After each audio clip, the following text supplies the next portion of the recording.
Now, I want to move on to the big interview with Bret Baier we had the other day, and particularly this detail that emerged after the interview, namely that Harris apparently arrived late and her team tried to cut the interview off short.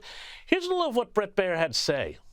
You've been on the other side. You've been on the rapper as a press secretary interviewing a president. And, you know, I'm talking like 4 people waving their hands like it's got to stop.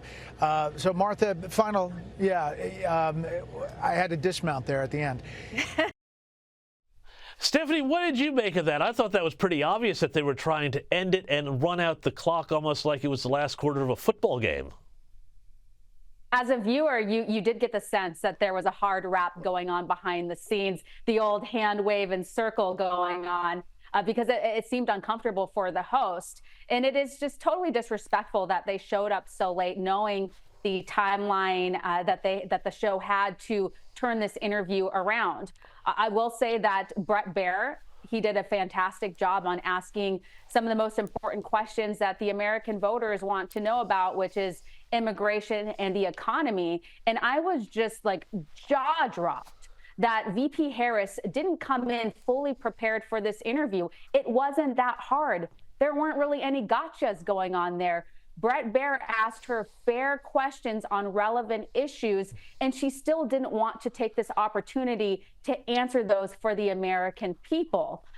To me, this suggests a few things. She either is unaware of the issues, or she doesn't want people to know where she really stands on the issues. And so at this point in the campaign, I mean, it's just totally appalling. At one point in the interview, she told the viewers to go read about her views and policies instead of using this time to explain it to those who were tuning in. Now, of course, is she going to change the minds of the hardcore Harris supporters? Not at all. They don't care. They thought she did a fantastic job. Is she going to change the minds of Trump supporters? Absolutely not. But it will give them more ammo, if you will, when it comes to proving that she is not qualified to be president. But it's the independent voters that she had an opportunity to talk to directly on this program. And instead, she treated it like a deposition. She started getting visibly angry and irritated by these basic questions coming from the host. Well, yeah, and in fact, actually, there was one moment where she really seemed to, well, basically lose it. Have a look at this. Talked about locking people up because they disagree with him. This is a democracy. And in a democracy, the president of the United States, in the United States of America, should be willing to be able to handle criticism without saying he'd lock people up for doing it. What did you make of that? I thought that was a pretty strange flex, talking about putting people in jail when, you know, one of Trump's chief strategists is behind bars right now. Well, again, she's lying. That's not actually what Donald Trump said. And Bret Baier was trying to point to that. So, again, she was using this as a time to gaslight the American people, continuously lie about Donald Trump. She brought his name up 20 times during this interview instead of talking about herself and how she could make your life better. And what Donald Trump actually said, if you look at the video, he was talking about what would happen after the election if there was mass protest and rioting going on.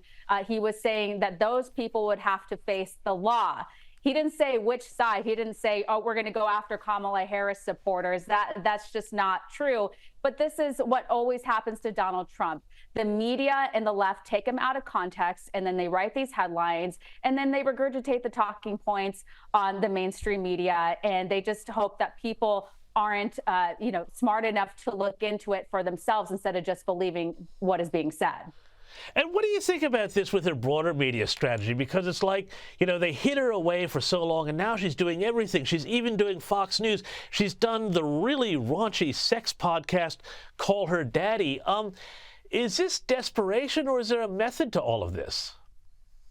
You get a sense that there's a little desperation in the air, that things aren't going as well as they had hoped, that their internal polling must be pretty bad if they feel like they had to bring her out, because initially the strategy was just to keep her in the basement and not have her talk at all, and just hope that all the hype would be enough to get her across the finish line. Then they saw the polling and then realized that, you know, they needed a little bit more of a bump, because Donald Trump is doing significantly well especially considering everything this man has been through. He's been impeached, all the legal lawfare against him, the assassination attempts on his life, and the mainstream media, which is very much against him for the most part. So he's had a very uphill battle, if you will. And Harris, I mean, she's had everything handed to her on a platter. Not one single voter actually voted for her. She's the most unvetted candidate in recent time. I mean, it's insanity. So, yeah, I think the polling's not going where they want it to go, which is why we saw this media blitz over the past 2 weeks. And the expectation that this was going to help her is it's a little ludicrous, because they thought it was going to help her, and then actually it's not helping at all. We haven't seen a spike in the polls. And in fact, it might be backfiring because, again, Harris lacks substance, and it's either by design or she just doesn't have what it takes to be the next president of the United States. Yeah, I suspect it's the latter there, Stephanie, but just sticking on the media, you know, some of the press seems to keep getting into trouble trying to give her a lift. CBS still hasn't released the transcript from that 60 Minutes episode, which we talked about last week on this program, where they seem to give her a whole different answer to make her sound better.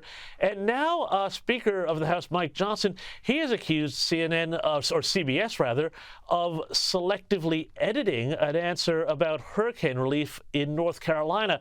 It seems to me like there's a systemic problem with some parts of the press, not just, you know, having their own biases, but actually really actively trying to put their finger on the scale.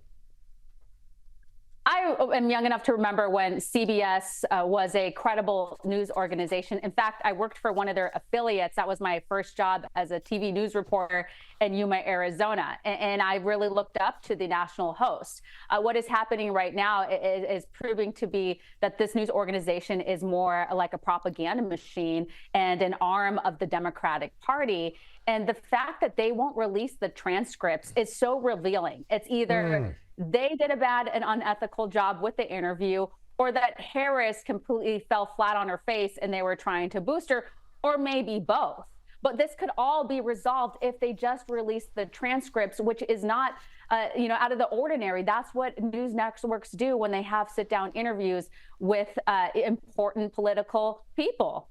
And this is the person who could potentially be leading our country. You know what I mean? It's not, this isn't something that should be private.